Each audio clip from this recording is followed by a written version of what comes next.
What's going on, everybody, and welcome back. So we're working on the Civic today. I need to install essentially it's just a lock unlock for the vehicle.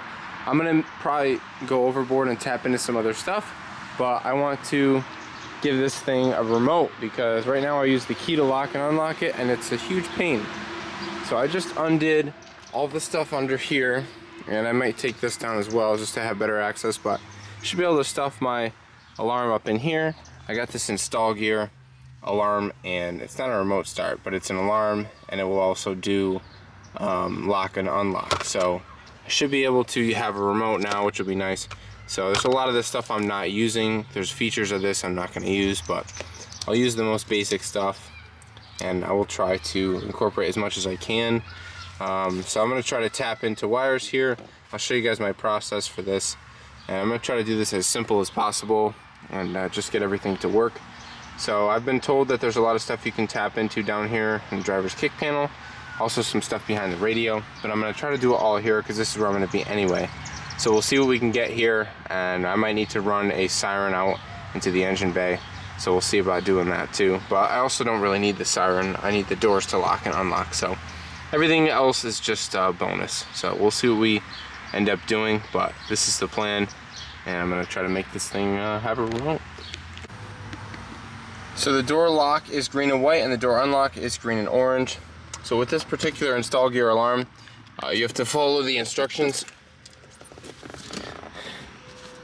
They want you to, for a negative trigger here, they want you to basically hook the yellow and green to ground and the yellow and black to ground, and then the other ones go to the respective pulses. So if you go down under here, you can see we have a blue connector,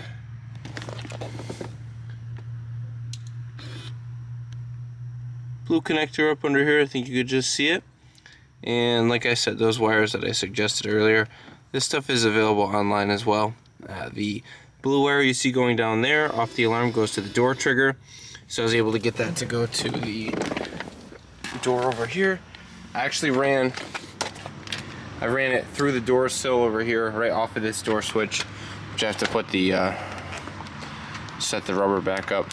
But essentially, when this door opens, it changes the dome light, right? So the dome light comes on and off with this door trigger. So this is wired into the alarm. So if this door were to open, it would trigger the alarm. Also, I wired in the siren, which is the pink wire going through the firewall. Locally grounded the siren, and the brown wire goes to the parking lights. So when I lock and unlock, the parking lights will flash. So, and then we also had power, which power I was able to get from, you just got to check these wires on the ignition switch over here. I think the big white wire was power, and then I got the marker lights there from that brown wire going into the, looks like a red and green coming out of the back of the wiper, or the stock here for the lights. And then I was able to tap an accessory power with a white wire with a black stripe. I think it was this one right here. So you just got to test your wires, tap into the proper wires, and everything should work. I'm in the process of putting everything back together right now. I'll just show you guys the functionality of everything.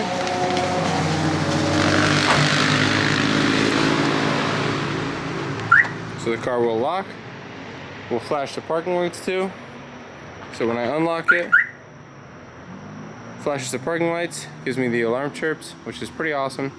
So I've never had that before in this car, and now we have an alarm. So it just took me a few hours, so it really wasn't too bad. It was totally worth it. And now I know that it will unlock for me, and then I can arm it. And I actually have an alarm that will trigger if somebody tries to open the door. Haven't set it off yet, but it's got a little flasher in there. I ran that LED up to the cowl here, so you'll see that flashing in there and know that there's an alarm. So I'm pretty excited. I'm just gonna put everything back together right now, all these interior pieces, and we're all set. Can't wait. So the alarm in the Civic works pretty good. Got some programming stuff to do to change a couple of the settings on it. It's doing this passive arming thing where if you walk away and it's unlocked, it arms the alarm but doesn't actually lock the car, and then the alarm goes off when you try to open the door. So there's a passive locking. I might try to turn that on because I never remember to lock the car, but it might be good if I have that on. That way the car will lock itself. So I'll try that. For right now, I'm working on my grandmother's car. She had a little accident and ripped the rear liftgate piece off. So I epoxied the switch back together for her. It still works. So it opens the trunk and everything, or the liftgate. So I'm just gonna go through and try to figure out if I want to try to save these pieces on the edges. A lot of the clips are broken, so I'll try to reuse what I can. And for the rest of it, it is what it is, guys. So should have epoxied some more stuff here, but it's okay. I think we'll be okay. It's gonna hold on there. As long as she doesn't do it again. If she does it again, it's not gonna stand a chance, but it didn't in the first place. She had the liftgate open like this and she backed out of the garage. Took this thing for a little ride. But it doesn't look like anything's bent. Everything still shuts okay. Honestly, she might have whacked these struts a little bit, but they seem okay. So, you know, as long as it works, it works. I just fixed it with some epoxy, so I'll show you guys that. So it's on there pretty good. It's got a couple of scuffs and scratches here and there, but for the most part, you're not even gonna notice. You got a couple of scrapes here and there. I'll buff it at some point for her. The edge screws are kind of busted, the brackets, but in reality, as long as you don't pull it off when you're pulling the handle off, which I don't think you're gonna. I don't think anybody's gonna just yank this off.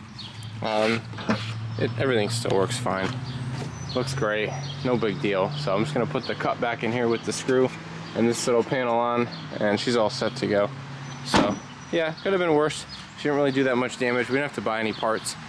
Oh, just bought $10 in epoxy, so we're able to fix it for cheap.